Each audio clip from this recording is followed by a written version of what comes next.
Bonjour à vous tous qui prenez du plaisir à nous suivre. Que vous soyez au Bénin, en Afrique ou dans d'autres pays du monde, vous avez mon bonjour. Relations parents et adolescents, enjeux et défis. Eh bien, c'est le thème qui va focaliser notre attention sur ce numéro de votre émission Pas de vie. En effet, l'adolescence constitue une période assez critique, il faut le dire. Une période faite d'incompréhension, de tension, d'incertitude, de crise. Une période difficile et complexe pour les adolescents qui le vivent ou qui la vivent, et assez complexe également pour les parents qui la subissent, il faut le dire. Quand on est en plein pied dans l'adolescence, alors que faut-il faire?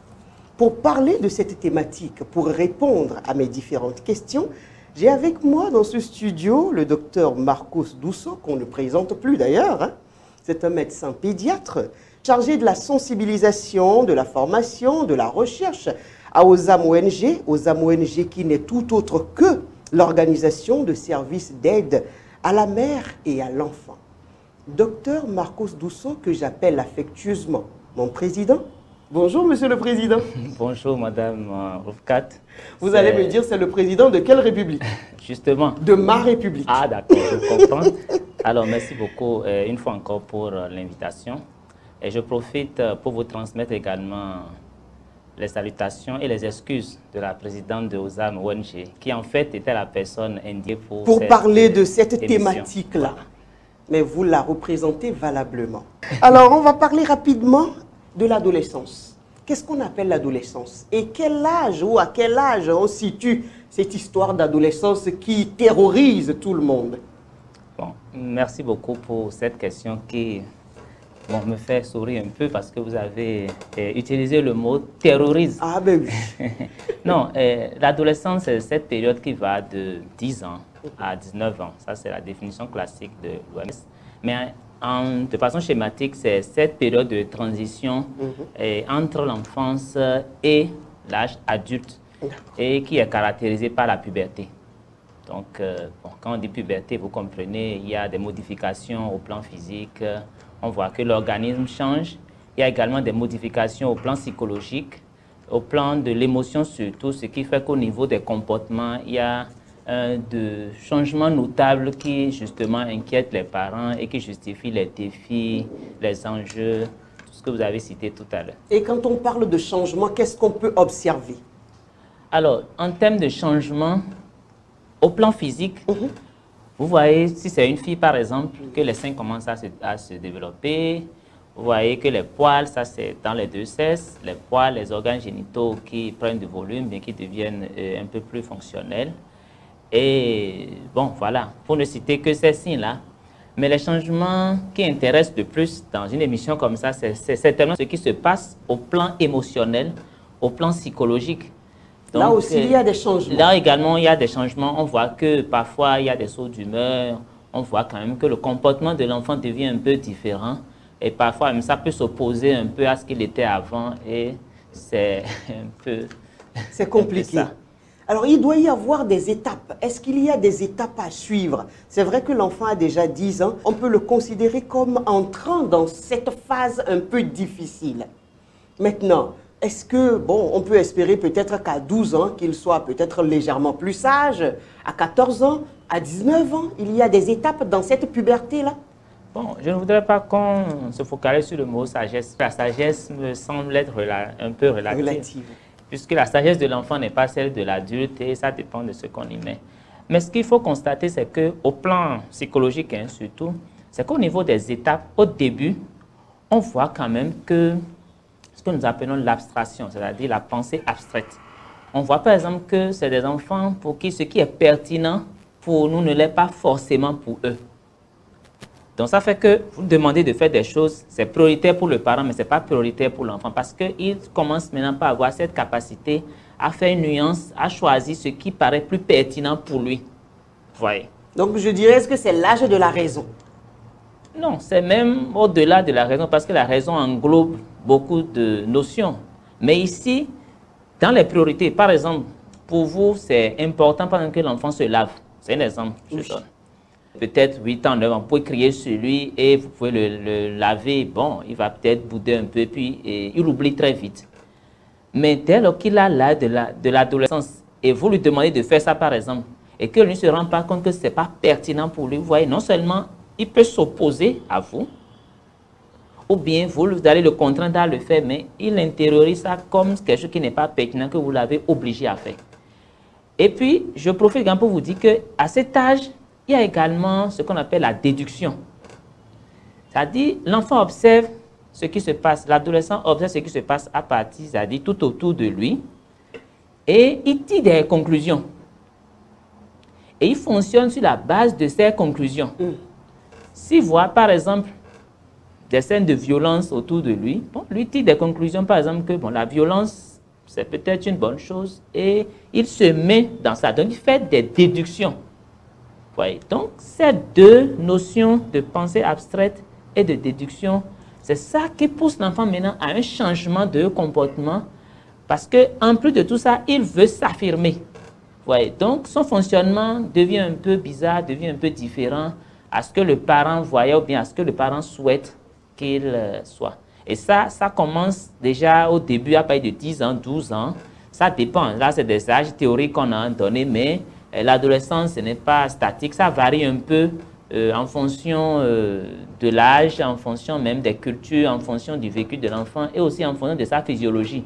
Parce que c'est quand les hormones commencent à se déverser dans le sang, dans le corps, que tout ça se met progressivement en place. Parce que j'ai déjà vu des enfants de 8 ans qui ont commencé par sortir les seins. Hein. Pourtant, ça ne fait pas partie de l'âge. Oui, au plan physiologique, il y a des pubertés précoces. Vous pouvez même voir des enfants mais à 8 ans hein, qui vont commencer à sortir des caractères sexuels secondaires. Bon, et vous savez, quand ces caractères sexuels secondaires commencent à être tout ce qu'on a cité comme les poils, les seins, ainsi de suite, qui commencent à se mettre en place, c'est pour que la reproduction, c'est-à-dire le système, les organes qui vont permettre la reproduction puissent vraiment se mettre en place. Nous sommes d'accord. Donc, dans une première phase, dès que ça se met en phase, vous voyez également que les changements au plan de comportement, ça va commencer. Et maintenant, après, il y a une deuxième phase où l'enfant maintenant va passer à une crise d'adolescence.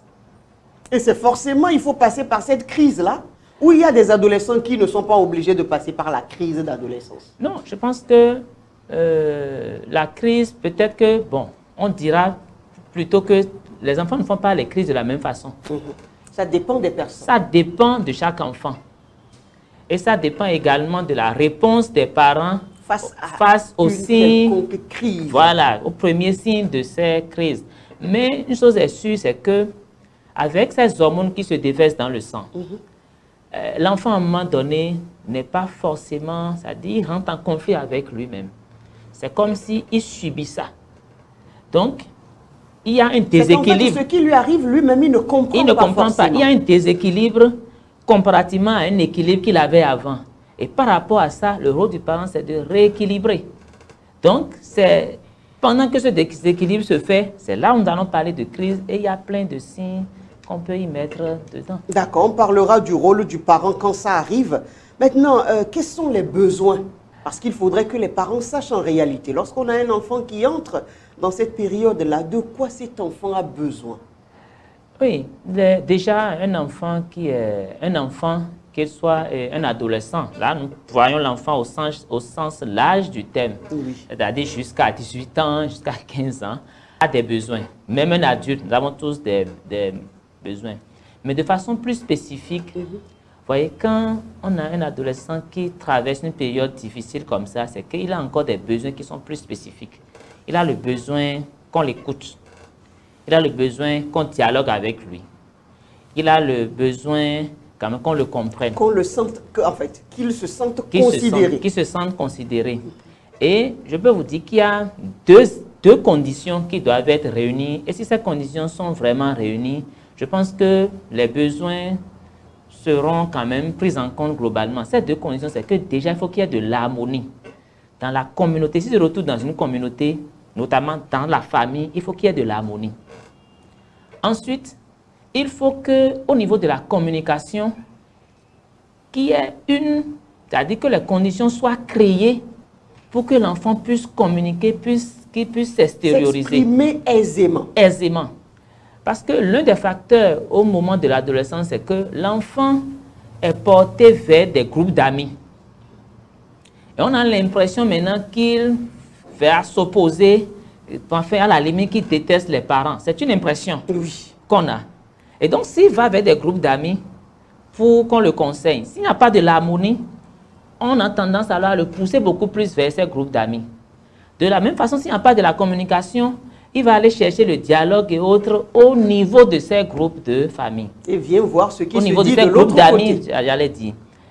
Et au-delà même de tout ça, c'est qu'on a besoin, ça le parent a le devoir d'identifier les éléments de crise pour lui apporter de l'aide, parce qu'il a besoin qu'on lui apporte de l'aide.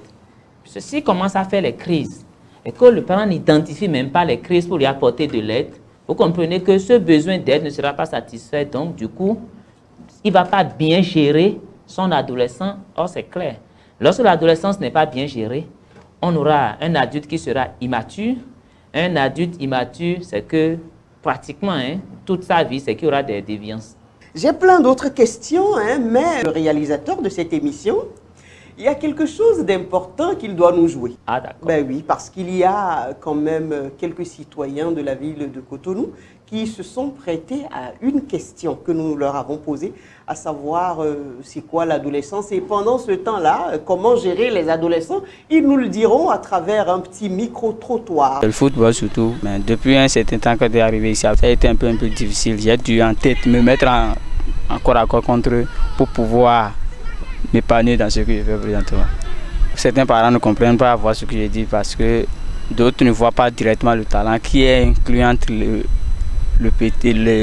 jeune et ce qu'ils veulent. Ils le forcent carrément à aller d'un autre côté pour pouvoir dire non, tu n'es pas ici, voilà.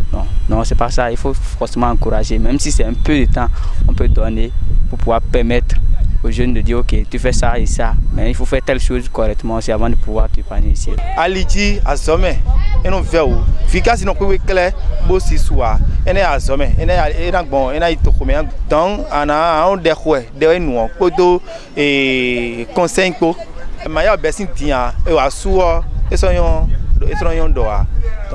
J'ai envie de devenir un grand joueur, un grand footballeur comme Messi. Parfois, je fais quelque chose et papa me tape, maman aussi me tape et ça me fait mal. Mais je suis obligé de prendre ça comme ça. Alors que papa me parle, il me donne des conseils et soit toujours mon ami. Je suis à la soupe-dieu. Donc nous sommes à la soupe-dieu. Ana même les bifitos dion. Et va donc on a do adore sincère. Bon, et quand on est venu à Zeba, on a dormi déjà. Fiho guerre. Bon, le roi mon nous blé ne roi mon kiki. Tu vois dire. Donc à 11 exemple de les bananes né. Bananes plein de les débrouiller bas, de les débrouiller bas. Voilà, docteur Marcus Dousso, on les a tous entendus. Et il y a quelqu'un même qui a parlé, il faut rentrer en corps à corps avec les parents. Alors, votre lecture de ce petit micro-trottoir? Je pense qu'il y a beaucoup d'éléments qui ressortent de l'élément de ce que nous venons de suivre. Moi, la première chose qui m'a marqué, c'est ce que vous avez dit, qu'à la limite, il faut rentrer dans corps à corps. Ça montre vraiment la notion d'opposition. Ouais. C'est-à-dire dans cette crise d'adolescence. De révolte, de rébellion. Il a une pulsion qui lui demande vraiment, qui lui montre qu'il a envie de s'opposer. On ne va pas l'observer chez tous les enfants, et heureusement. Et l'autre chose que j'ai notée également, et qui m'a fait sourire d'ailleurs, c'est qu'il y a un parent qui dit il faut prier. Ça paraît banal, mais je pense que c'est important qu'il faut prier.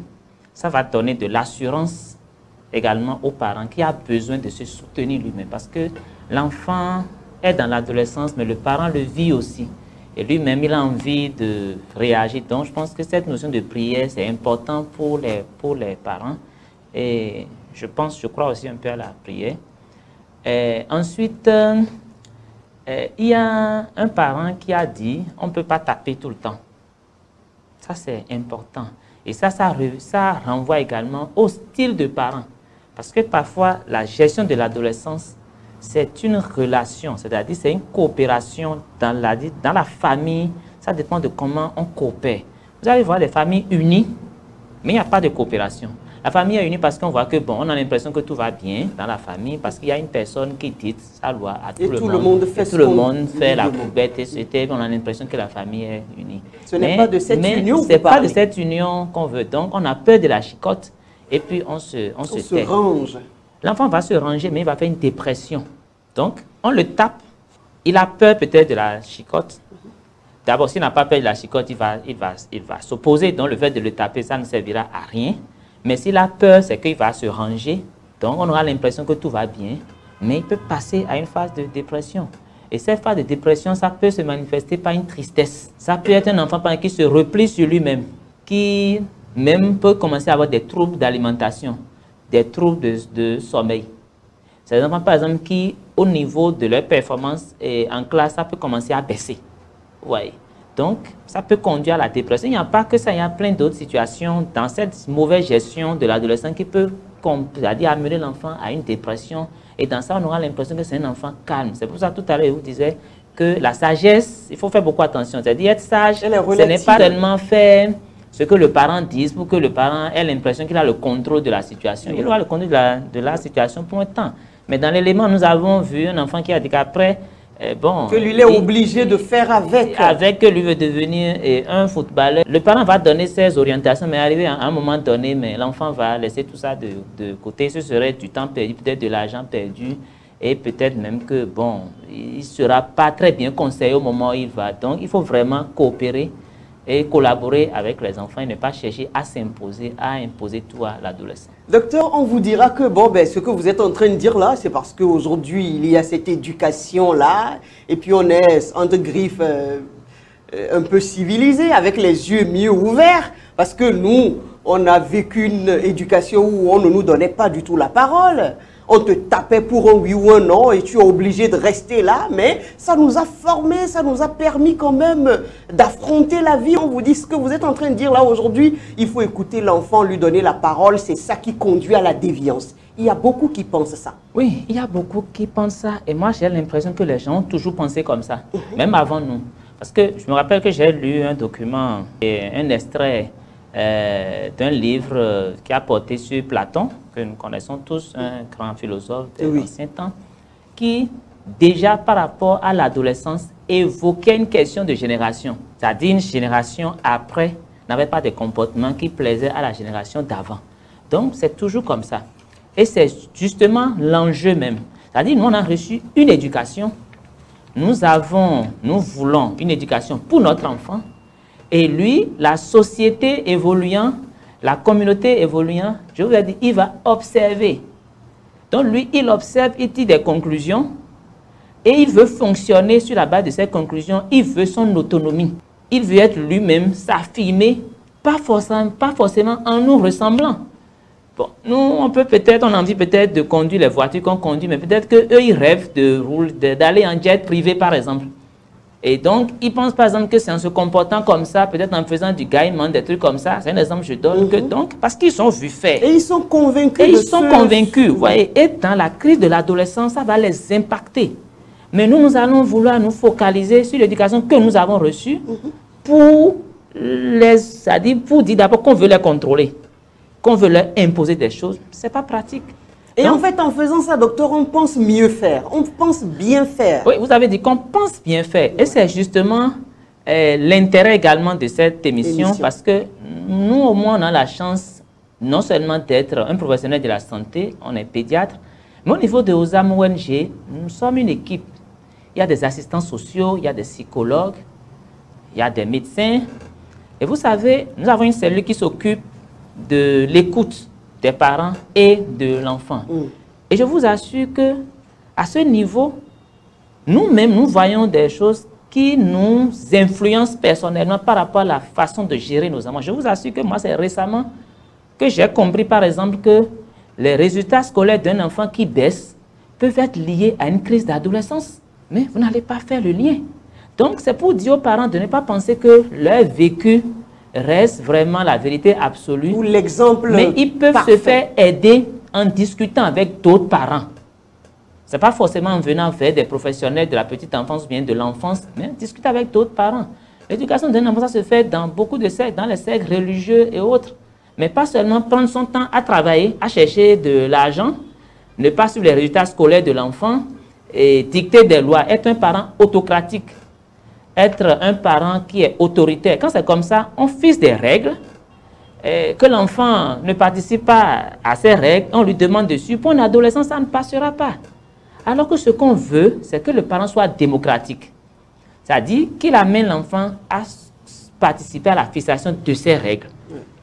Et dans cette démarche, il peut même se rendre compte que l'enfant peut avoir raison. Parce que l'enfant aussi a une expérience. On ne parle pas quand même d'un bébé, on parle d'un adolescent qui a quand même fait une expérience de vie, qui a des amis avec qui il parle et tout. Donc, c'est vrai, nous, on ne peut pas transférer, c'est-à-dire transposer notre vécu pour dire voici ce que nous voulons que l'adolescent soit. Ce serait catastrophique. Heureusement que dans 80% des cas, l'adolescent, ça se gère bien. Dans les 20%, il faut faire beaucoup attention. C'est-à-dire que même si le parent, il laisse faire et qu'il contrôle et qu'il pose bien ses règles, dans 80% des cas, ça se passera. Il ne faut pas que cette hantise-là amène à vouloir prendre le contrôle sur la vie de l'enfant, sur son intimité et tout.